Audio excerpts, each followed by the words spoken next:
Financial year खत्म होने से ठीक पहले सरकार ने केंद्रीय कर्मचारियों और पेंशनर्स को गिफ्ट तो दिया है, लेकिन जरा कंजूसी के साथ, जरा देर से। महंगाई से लड़ने के लिए महंगाई भत्ता यानी डियरनेस अलाउंस डीए बढ़ाने का फैसला हुआ है। इसे तोहफा इसलिए समझना चाहिए, सरकार 8वें वेतन आयोग का गठन कर चुकी है। जिस दिन से 8वें वेतन आयोग की सिफारिशें लागू होंगी, उससे सैलरी में मोटा इंक्रीमेंट होगा। अनुमान है कि 8वां वेतन आयोग जनवरी 2026 से लागू हो सकता है।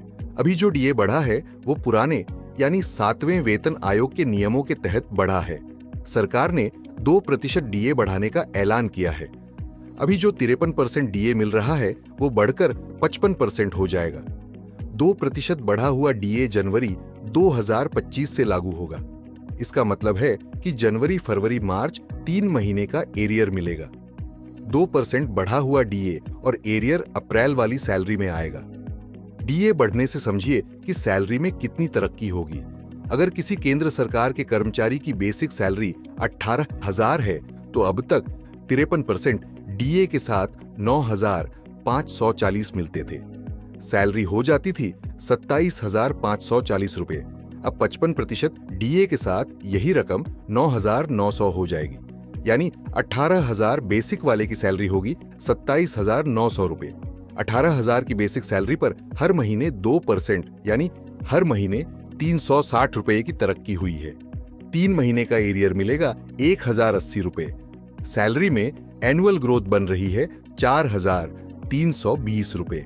पेंशनर्स की बेसिक पेंशन अगर 9,000 बन रही है तो उसके हर महीने 180 रुपए बढ़ेंगे। साल में 2,160 रुपए की तरक्की होगी। 7वें वेतन आयोग के नियमों के अनुसार महंगाई भत्ते का रिव्यू साल में 2 बार हर 6 महीने पर होता है। पिछली बार जुलाई 2024 में डीए को 50% से बढ़ाकर 53% किया गया था। 3% का इंक्रीमेंट हुआ था। अब 2 और प्रतिशत मिलेगा। मतलब 6 महीने डीए बढ़ने से कुल सैलरी 5% बढ़ गई। बढ़े हुए डीए का फायदा नौकरी कर रहे केंद्र सरकार के कर्मचारियों के साथ पेंशनर्स को भी मिलेगा। इस समय केंद्र सरकार में 48,66,000 कर्मचारी काम करते हैं। पेंशनर्स की संख्या 66,55,000 है। मतलब सरकार के 2% डीए बढ़ाने का फायदा 1 करोड़ से ज्यादा परिवारों को होने वाला है। हालांकि सरकार ने अपने कर्मचारियों के लिए थोड़ी कंजूसी कर दी।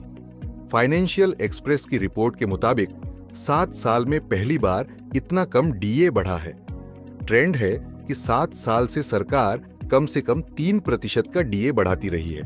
जुलाई 2018 से हर बार सरकार ने 3 से 4% डीए बढ़ाया, लेकिन इस बार 2% में ही मामला निपटा दिया।